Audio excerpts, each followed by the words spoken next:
Sir చెప్పండి, స్వర్గీయ నందమూరి తారక రామారావు గారి జయంతి సందర్భంగా వారి గురించి ఒక 4 మాటలు. స్వర్గీయ పద్మశ్రీ నందమూరి తారక రామారావు గారు కాంస్య విగ్రహం 13 అడుగుల విగ్రహం నేను రూపకల్పన చేశాను, నేనే తయారు చేశాను ఆ విగ్రహాన్ని. ఎన్టీఆర్ చనిపోయిన తర్వాత మొట్టమొదటిగా నిజాం గ్రౌండ్స్ లో 96 లో ఆయన విగ్రహాన్ని తయారు చేసినటువంటి శిల్పి Raj Kumar Odayar fine arts doctor B R Ambedkar Konaseema జిల్లా. ఇది ఒక చరిత్ర.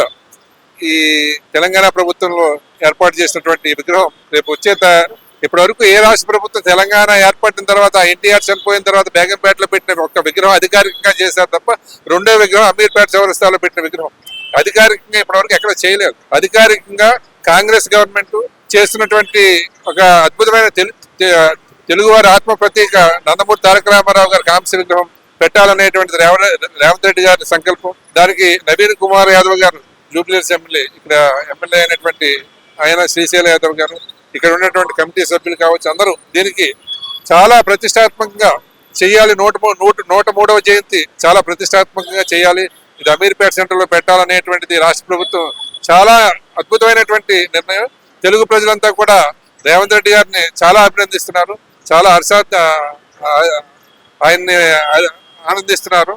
ఈ కార్యక్రమం ఇక్కడ సాయంత్రం 7 గంటలకు రాష్ట్ర ముఖ్యమంత్రి యనమల రేవంత్ రెడ్డి గారు ఆవిష్కరిస్తారు. ఈ విగ్రహం ఇక్కడ ఏర్పాటు చేయడం రేపు వచ్చే తరానికి ఒక స్ఫూర్తిదాయకంగా ఉంటుంది అనుకుంటున్నాను. ఈ విగ్రహం యొక్క ప్రత్యేకత ఏంటంటే, విగ్రహానికి ప్రత్యేకత అంటే అది కాంస్య విగ్రహం. 13 అడుగులు 2 టన్నులు కంచి ఉపయోగించి అది విగ్రహం తయారు చేయడం జరిగింది. 10 అడుగుల ఎత్తులో దిమ్మది తయారు చేసి 23 అడుగుల ఎత్తు ఉండేటట్టుగా ప్లాన్ చేస్తాం. అట్లాగే ఇప్పుడు చెన్నైలో కూడా పెట్టాలని ఇప్పుడే ఫోన్ చేశాను. చెన్నైలో కూడా ఒక విగ్రహం పెట్టాలనేటువంటి పక్క నేను మొన్న కర్ణాటకలో చేశాను, కర్ణాటక చంద్రనూరులో చేశాను, అమెరికాలో చేస్తాను, లాస్ ఏంజల్స్. ఇట్లాగా పక్క రాష్ట్రాల్లో ఎన్టీఆర్ విగ్రహం ఎందుకు పెడుతున్నారు అనేటువంటిది ప్రజలంతా గమనించారు. ఆయన చేసినటువంటి సేవలు, తెలుగు వాళ్ళకు ఉండేటువంటి గౌరవాన్ని మొత్తం దశ వ్యాప్తి చేసినటువంటి మహోన్నతమైనటువంటి దైవాంశ సంబుధుడు ఎన్టీ రామారావు గారు. అటువంటి మహోన్నతమైనటువంటి మూర్తి భవించినటువంటి ఆయన విగ్రహాన్ని ఇక్కడ ఏర్పాటు చేయటం చాలా తెలుగు ప్రజలంతా కూడా చాలా పండగ వాతావరణంలో ఈ కార్యక్రమం జరుగుతా ఉంది. అత్యంత ప్రతిష్టాత్మకంగా మీరు ఈ విగ్రహాన్ని ఆవిష్కరిస్తా ఉన్నారు. మరి తెలంగాణ వాదులు ఎవరైతే ఉన్నారో వారి నుంచి కొంచెం వ్యతిరేకత వస్తున్న సందర్భం కనిపిస్తా ఉంది. ఎట్లా ఇస్తారు?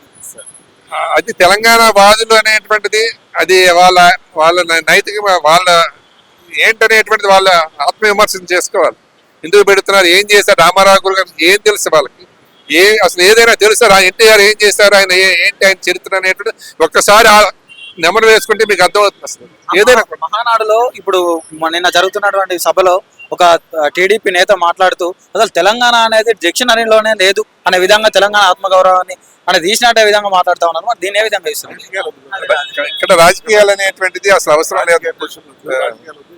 ఇది ఎన్టీఆర్ పండుగ వాతావరణంలో జరుగుతూ ఉంది అమీర్పేటలో. తెలంగాణ ప్రజలంతా కూడా తెలంగాణ ఉండేటువంటి ఇప్పుడు ఏ పార్టీలో ఉన్నా కూడా 75% ఎన్టీఆర్ నుంచి నేర్చుకున్నటువంటి వాదులంతా కూడా ఎన్టీఆర్ ని ఇంట్లో పెట్టుకుని పూజ చేసుకునేటువంటి మంత్రులు కావచ్చు, ఎమ్మెల్యేలు కావచ్చు, ఎన్టీఆర్ ని ఆరాధించే వాళ్ళు చాలా మంది ఉన్నారు.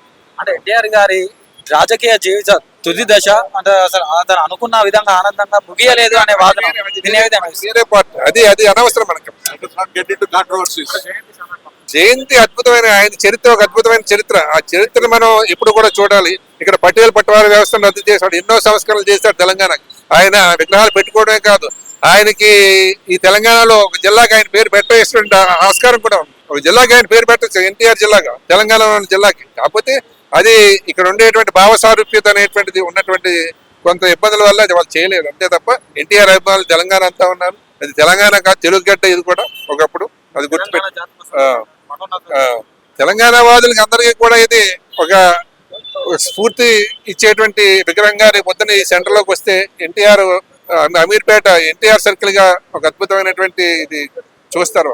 ఎన్టీ రామారావు గారు రాజకీయాల్లోకి రావడం కారణం ఏంటి? ఆనాడు ఉన్నటువంటి ముఖ్యమంత్రి ఎవరైతే టిఎన్జీ గారిని అవమానం చేస్తున్నారని తెలంగాణ ప్రజలకు ముఖ్యమంత్రిగా అన్యాయం జరుగుతుంది, అవమానం జరుగుతుందనే ఉద్దేశం తెలుగువారి ఆత్మగౌరవాన్ని కాపాడాలని చెప్పి ఆయన రాజకీయాల్లోకి వచ్చారు తప్ప తెలంగాణ ప్రజలకు వ్యతిరేకం, ఆంధ్ర ప్రజలకు వ్యతిరేకం అనే దానికి కాదు.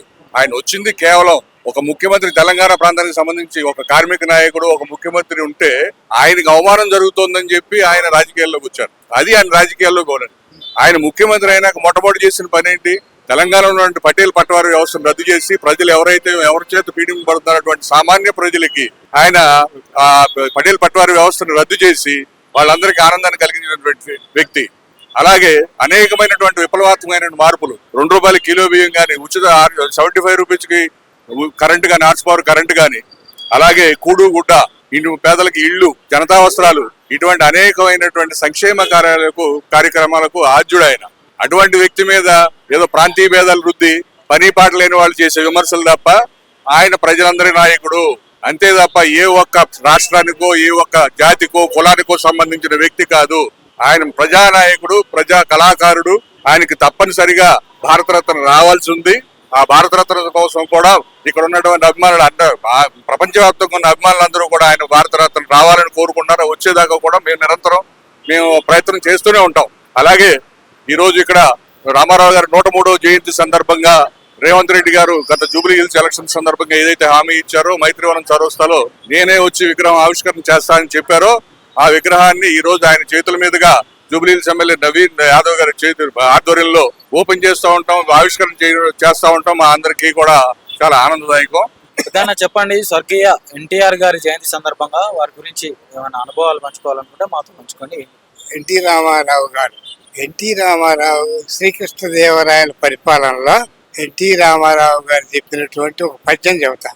తెలుగదేలయన్న దేశంబు తెలుగు, తెలుగదేలయన్న దేశంబు తెలుగు, ఏను తెలుగు వల్ల భుండ ఏను కాడ ఎల్లండ్రు పులుగులు నెరుగవే పాసాడి దేశ భాషలందు తెలుగు లెస్స.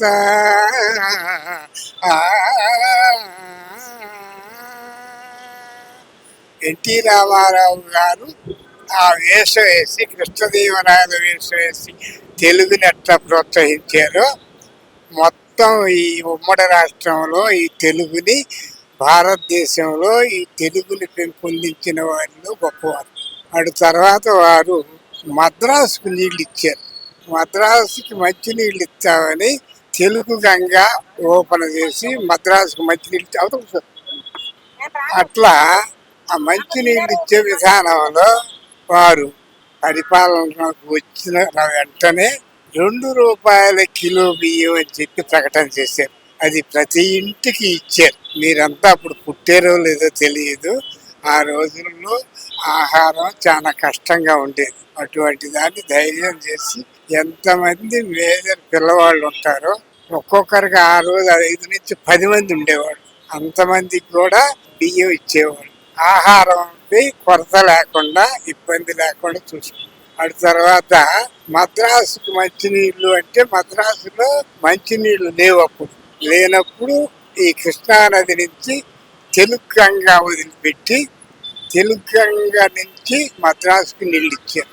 తర్వాత అన్ని అప్పుడు తహసీల్దార్ హయాంలో ఉండేది. మొత్తం ఒక్కొక్క నియోజకవర్గం, ఒక్కొక్క ఎమ్మెల్యే నియోజకవర్గం, తహసీల్దార్ ఎమ్మెల్యే అంతా తహసీల్దార్ అంతా. అటువంటి దాన్ని మండలాలు విభజన చేయించాడు. మండలం ఇప్పుడు ఒక్కొక్క నియోజకవర్గానికి 5 మండలాలు 6 మండలాలు విభజన చేయించినటువంటి విధానం వారు చేసిన గొప్ప పని.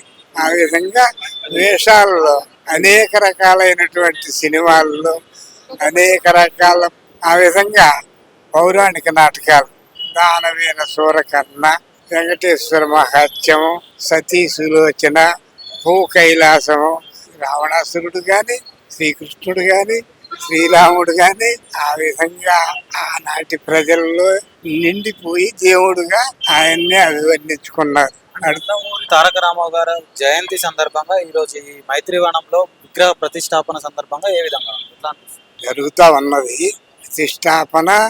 ఇక్కడ తెలంగాణ ముఖ్యమంత్రి బ్రహ్మాండమైన నిర్ణయం తీసుకొని ఇక్కడ మా లోకల్ ఎమ్మెల్యే మొన్ననే గెలిచాడు నవీన్ యాదవ్, వాళ్ళు ఇక్కడ రాష్ట్ర ప్రభుత్వం మంత్రులంతా కూడా బ్రహ్మాండంగా ఆయన్ని తీసుకొని, ఆయన్ని స్ఫూర్తిగా తీసుకొని వారు ఇక్కడ హైదరాబాద్ నడిబొడ్డున ఎన్టీ రామారావు గారి విగ్రహాన్ని నెలకొల్పుతున్నారు. దానికి ఈ పట్టణం అంతా సంతోషంగా ఉంది. ఆంధ్ర రాష్ట్రం సంతోషమే, భారతదేశం కూడా సంతోషం.